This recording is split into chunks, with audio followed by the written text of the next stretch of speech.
fantasme est donc devenu réalité. Et ce soir, dans Stade 2, on va vous révéler comment ça marche, avec des séquences véritablement inédites. Moteur, ça tourne. C'est l'enquête Stade 2, préparée donc par vous, Thierry, avec la complicité de Marco Bonarigo, Mathieu Régnier, Kamel Founas, un montage de Maxou. Sur Internet, certaines images font comme des boules de poussière. Beaucoup tentent de les faire disparaître sous le tapis du macadam, mais quand on cherche un peu, on finit toujours par buter dessus. Un vélo qui tourne tout seul sur sa pédale.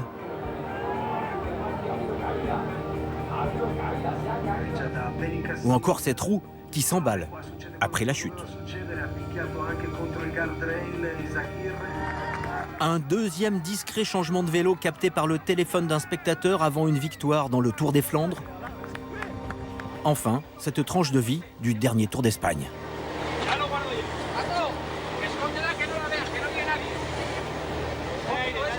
À toutes ces images, les intéressés ont donné des explications plausibles.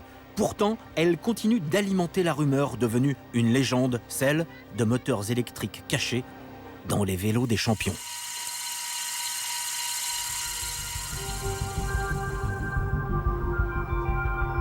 Pour rencontrer le premier personnage important à avoir parlé publiquement de moteurs dans les vélos, il faut se poser en Italie, au bord de l'Adriatique, entre Bologne et Rimini. Davide Cassani est aujourd'hui manager de l'équipe d'Italie, après 8 Tours de France, 11 Giro et 3 victoires d'étape. Il a aussi été consultant vedette de la RAI. C'est un homme posé et prudent. Pourtant, dès mai 2010, il met les cale-pieds dans le plat. Pendant le Tour d'Italie 2010, lors d'une émission, on parlait des moteurs cachés dans les vélos. Et certains disaient que ce n'était pas possible d'en installer et de les faire fonctionner. Le lendemain, j'appelle un ami qui me dit « Si tu veux prouver l'existence du moteur, demain je t'amène un vélo et tu pourras dire si ce moteur existe ou non. » Quando si dice un corridore va come una motocicletta, le biciclette truccate esistono e noi oggi abbiamo una prova. L'ho provata, vi posso dire che se io corressi con questa bicicletta potrei vincere delle tappe al Giro d'Italia nonostante io abbia 50 anni. E adesso vi facciamo vedere il meccanismo. Interrupteur à la cocotte de frein et moteur électrique invisible dans le pédalier. Davide Cassani n'en parle pas, mais à ce moment-là, tout le monde se rappelle une image troublante 2 mois plus tôt. Andiamo avanti. Dans le Tour des Flandres 2010, Fabian Cancellara, au pied du mur de Grammont, a un changement de vitesse à la cocotte de frein qui intrigue. Sans se lever de la selle, il a accéléré. Là, c'est le compte de Cancellara qui oblige Tom Boonen à se mettre en danseuse. Suave et aérien, Cancellara s'envole sur des pentes à 20% et laisse désarticuler le Belge Tom Boonen, pourtant double vainqueur des Flandres. Une semaine plus tard, après plusieurs changements de vélo sans stress, le Suisse remet ça pour remporter Paris-Roubaix. Il change encore de vélo, hein. Il nous a dit « Ah, j'avais un petit problème mécanique, finalement, j'ai changé, j'ai repris. » Moi, j'y crois pas une seconde. Puis, son démarrage à 50 à l'heure fait passer les autres pour des cadets. Fabian Cancellara niera toujours avec force une quelconque aide mécanique. Mais ces 2 victoires coup sur coup sont à l'origine de la rumeur, de tous ces bruits de moteur dans le peloton.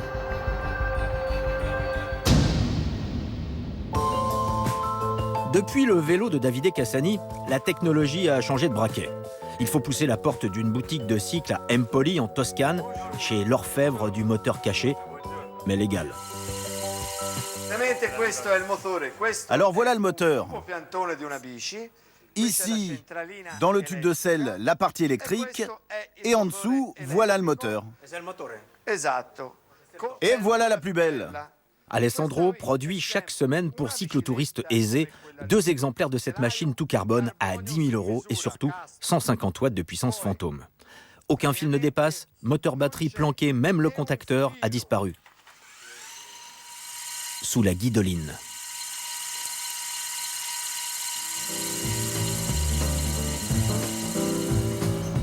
À quelques kilomètres de là, Vinci. Village célèbre pour avoir vu naître Leonardo et pour les cyclistes à cause de sa fameuse côte à 10%. Notre testeur, Adriano, 68 ans, avalent la bosse sans broncher. Les 150 watts du moteur font leur office. Bon, mais là, le moteur est toujours une légende. Comment prouver ce dopage mécanique? Impossible à l'œil nu, sauf si, comme on dit, nous revoyons l'image sous un autre angle. Ah ben là oui, évidemment. Dans le capteur d'une caméra thermique, le mystère devient lumineux. En action, la batterie et le moteur au-dessus du pédalier dégagent de la chaleur. En imagerie infrarouge, cette partie du cadre apparaît incandescente. Notre premier test fonctionne. Pour fêter ça, Alessandro nous montre même son truc pour épater les filles.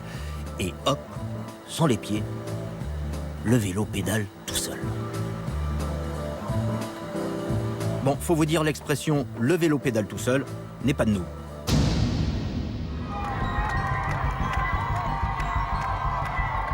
Attaque de Froome, attaque de Froome. Souvenez-vous, été 2015. Et là, on a tout simplement l'impression que Christopher Froome, son vélo, pédale tout seul, qu'il avance. C'est fantastique, c'est beau à voir évidemment, mais nous nous trouvons dans une pente à plus de 12%, donc bien sûr que ça interpelle. Tour de France, 10e étape, la Pierre-Saint-Martin, sur la Moto 1, notre consultant Cédric Vasseur n'en croit pas ses yeux. Il n'arrive toujours pas à comprendre comment Christopher Froome peut faire pour tourner à 110 tours minute dans un col comme celui-là. Pour justifier les exploits de son champion, l'équipe Sky fournira des données physiologiques de Chris Froome.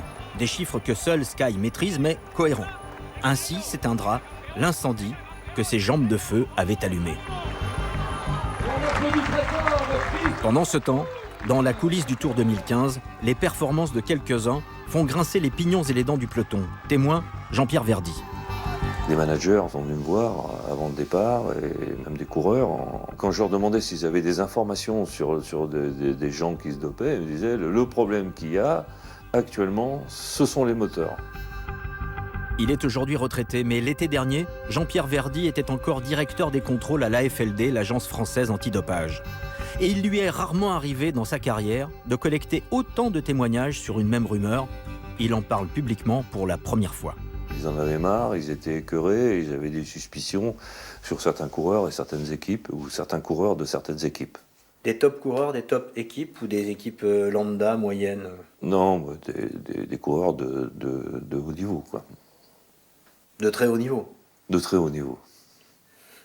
Mais on ne peut pas donner de nom? Bien sûr que non. Toujours, on est dans le même système. Et tant qu'on n'a pas de preuves, on ne peut pas accuser. Alors, caméra thermique en bandoulière, partons pour un test grandeur nature. Toujours en Toscane, autour de Sienne, sur la Strade Bianche. Une course internationale prisée par des vedettes comme Peter Sagan ou Fabian Cancellara pour préparer la saison. Particularité ? Le parcours emprunte des chemins blancs parsemés de terribles côtes, celles où s'entraînaient Fausto Coppi et Gino Bartali. Notre but n'est pas de désigner des tricheurs, mais de prouver qu'avec une simple caméra thermique à moins de 100 € par jour, on peut détecter des sources de chaleur anormales et au besoin déclencher des contrôles, une technologie écartée par l'UCI. Nous nous postons dans des pentes à plus de 10%, mais depuis le cas de la jeune Belge, on dit que la peur aurait fait ranger les moteurs. C'est ce que confirment les premières images. Pas de rougeur suspecte dans les cadres ou les pédaliers. Jusqu'à un couple de coureurs. Et un détail qui va attirer notre attention. Ici, le moyeu arrière, les bases de fourche sont plus chauds que le reste. Nous montrons l'image à un expert, ingénieur en imagerie thermique. Effectivement, je m'aperçois qu'ici, on est plus chaud que sur ce vélo. Au même endroit. Au même endroit. À la même température atmosphérique. À la même vitesse.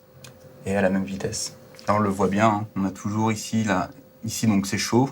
Mais moi, ce qui m'intéresse, c'est de regarder là, puisque tout à l'heure, je pensais qu'on avait de la réflexion, mais on garde toujours ce point chaud à cet endroit. Donc là, je pense qu'une levée de doute physique... Une inspection de matériel? Ouais, je pense que ça pourrait être pas mal. Si on démontait, on ne trouverait peut-être rien ou peut-être ce système. Un petit moteur serti dans le moyeu de la roue arrière et alimenté par des batteries lithium-ion. Une des installations dont on suspecte l'utilisation. Poursuivons. Le Grand Fondo de Cecina, à 100 km au sud-ouest de Florence. Un type de course qui mélange 2000 amateurs et une centaine de semi-pros.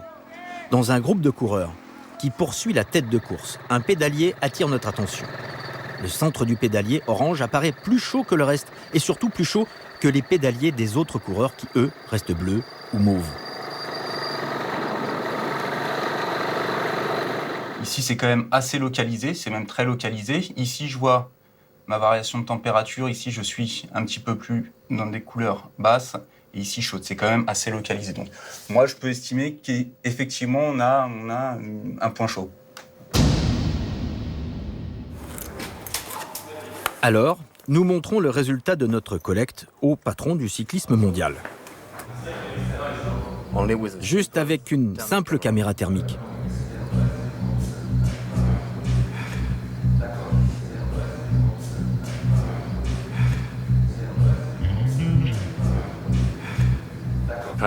Peut-être qu'il y a une explication toute simple. C'est peut-être des frictions. Je ne sais pas. On ne peut pas dire « il y a un moteur dans ce vélo ». Mais on peut avoir une suspicion et contrôler après la course. Absolument. Il a fini 4e. Mais à la fin, il n'y avait plus de lumière dans le pédalier. Intéressant. Depuis son élection, les moteurs ne cessent de bourdonner aux oreilles du président de l'Union cycliste internationale. Pourtant, c'est Brian Cookson qui a rendu ce système officiellement illégal en 2014, juste après son arrivée. Car incroyable, mais jusque-là, malgré le contexte, personne n'avait jugé utile de préciser cela dans le règlement. La propulsion de la bicyclette est assurée uniquement par les jambes, sans assistance électrique ou autre. Bon, mais depuis 2014, l'UCI se donnait-elle vraiment les moyens de trouver d'éventuels tricheurs? Certains en doutent. On avait alerté l'UCI et on avait demandé des contrôles et les contrôles s'étaient cantonnés uniquement dans le contrôle du poids de chaque vélo. Donc ils n'ont jamais voulu vérifier la roue arrière et le pédalier. Ils se contentaient de peser les vélos. Sur le Tour d'Italie 2015, la suspicion était même étalée au grand jour par Super Mario Cipollini lui-même. Ciclista, mi vedo che ogni volta che c'è un arrivo in salita, un arrivo importante, lui si ferma e cambia la bicicletta. Ce voltigeur de vélo au pied d'école, c'est Alberto Contador. Jusqu'à la 18e étape. En bas de la montée de Verbagna, on signale qu'il a échangé sa roue arrière avec son coéquipier Basso. Puis il se détache du peloton, termine 2e de l'étape, conforte son maillot rose et va remporter le Giro. Quand les commissaires annoncent un contrôle inopiné des vélos par scanner. Ce contrôle le voici filmé par notre confrère Marco Bonarigo. En attendant le contrôle, on remarque le mécanicien de Contador très attentif à la roue arrière et à son bracelet montre. Et oui, c'est dingue, on voit rarement quelqu'un autant tripoter sa montre et jamais regarder l'heure.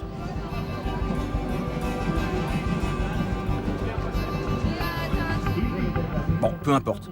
L'UCI n'est pas sur le même fuseau horaire. Sous la tente, en caméra cachée, surprise, une table de camping mais pas de scanner. On fait démonter le pédalier mais pas la roue arrière. Contrôle infructueux, le maillot rose est blanchi de toute suspicion.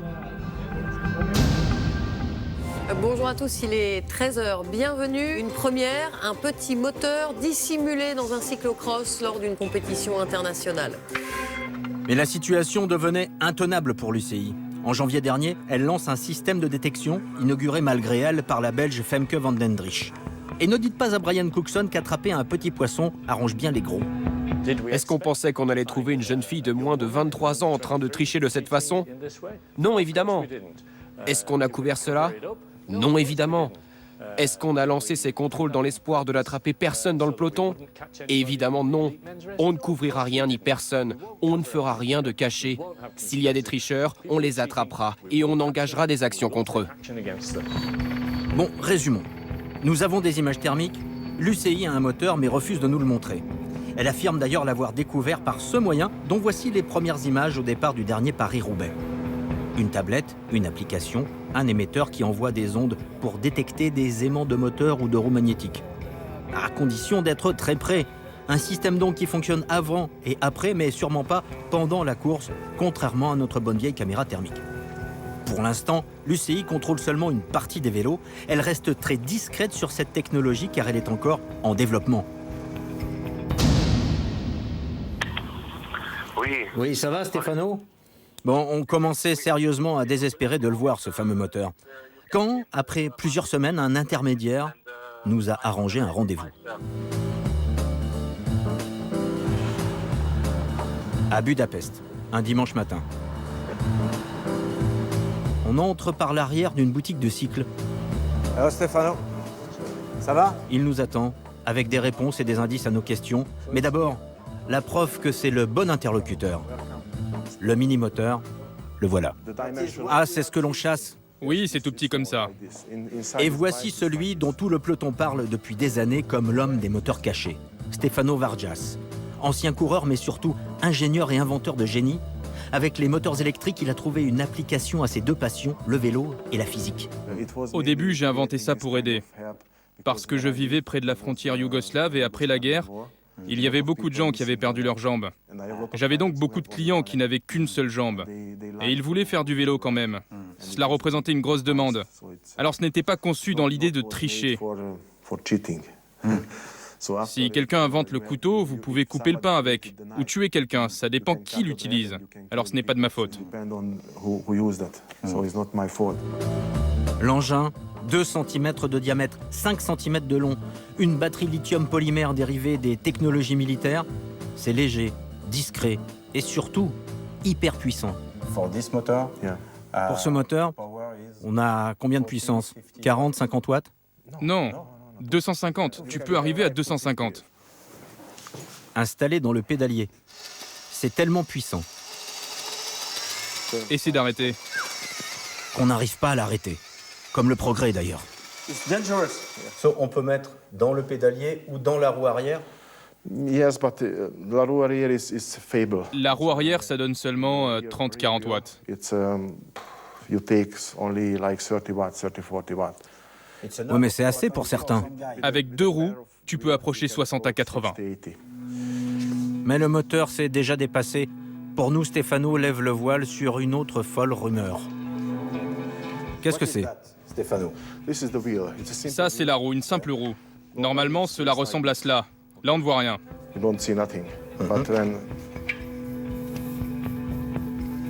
Mais si tu la tournes, ici, on installe tout l'appareillage électromagnétique. Et ça donne de 60 à 200 watts, oui. 60 à 200?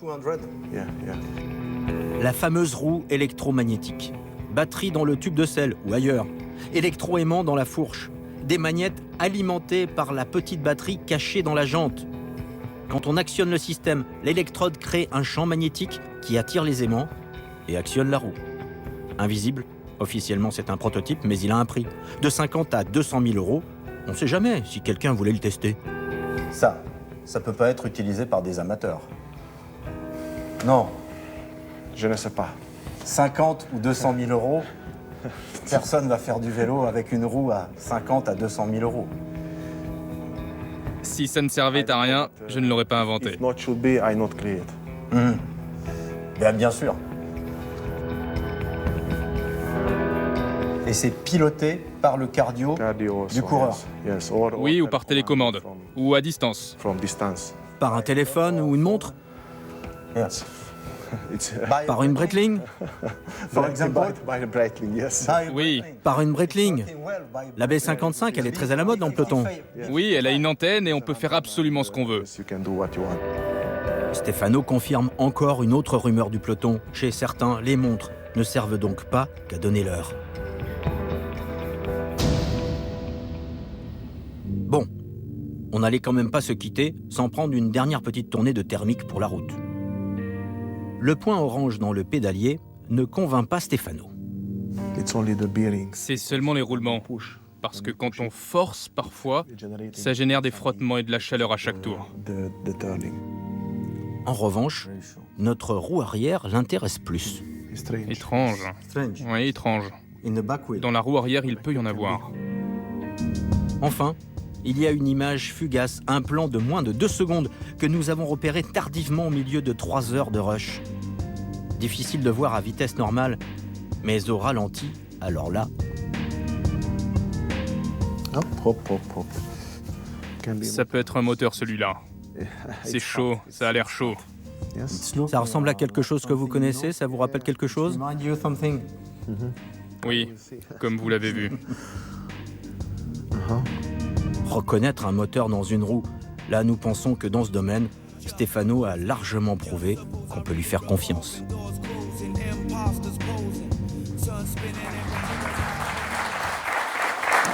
Moteur Saturne, une enquête décapante.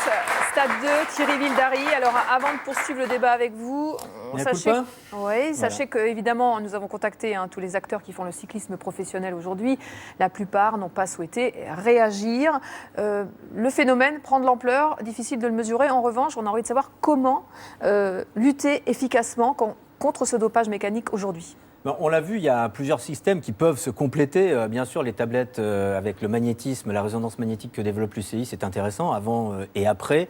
La caméra thermique, c'est aussi une bonne solution pendant la course pour un commissaire éventuellement. Et puis je pense que c'est une idée que beaucoup d'équipes et de coureurs demandent dans le peloton parce que cet éventuel dopage mécanique concernerait une toute petite minorité et les plus riches, mais c'est que tout le matériel soit déclaré, contrôlé, plombé, et qu'en cas de changement intempestif de roue, de vélo, il n'y a plus aucun doute, puisque tout peut être contrôlé avant, après, et tout le matériel est déclaré. Ça, c'est une solution.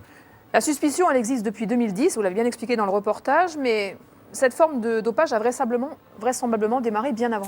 Alors oui, c'est aussi une révélation qu'on va mettre sur la table ce soir et qui pourra peut-être faire un petit peu de bruit, mais c'est vrai qu'on en parlait depuis 2010 et puis Stefano Vargas nous a, à notre demande, sorti quelques-unes de ses archives et on va en voir des images. En fait, il travaille et il a des prototypes depuis 1998. Ouais. Voilà, regardez ces images. C'est un moteur hydraulique à l'époque, assez lourd, plus de 3,5 kg, construit en 98, mais très puissant et surtout très silencieux. C'est ce qu'on lui avait demandé à l'époque. Voilà, écoutez la suite, c'est une petite devinette. Plus vite, on gagne en vitesse, surtout avec une cadence élevée parce que ça améliore le système. C'est-à-dire, Stefano, quelqu'un qui pédalerait vite dans une côte, le système fonctionne mieux. Si on a une cadence de pédalage très importante. Oui, exact. On en a vu comme ça dans les années 99-2000. Tout le monde a vu ça, mais ce n'est pas prouvé. Alors voilà, donc maintenant la devinette, qui aurait le profil pour avoir gagné des grandes courses avec une forte cadence de pédalage au début des années 2000 ?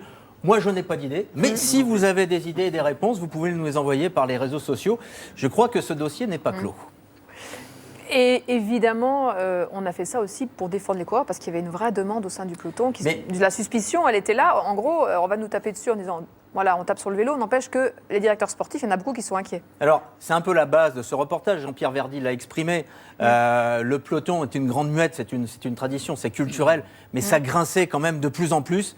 Et on l'a fait aussi pour tous ces coureurs qui en bavent tous les jours, tous ces directeurs sportifs qui cherchent des sponsors et sans électricité. Allez, séance de rattrapage, on revient au vélo, l'Amstel Gold Race. Qui est le premier français ? Petit mea culpa. Brian Cocard, 4e, et Julien Lafilippe, mais comme ça s'est terminé juste avant l'émission, on n'a pas eu les classements. Ça vous plaît, mon excuse ? C'était particulier. Sur les dossiers. En tout cas, il y a des rendez-vous évidemment de cyclisme pour les amateurs de vélo, il y en a beaucoup. Regardez, c'est sur France Télévisions, c'est mercredi évidemment. La Flèche Wallonne, France 3, 15h. Liège-Bastogne-Liège, dimanche, 15h15 sur France 3. L'actualité, c'est le tennis.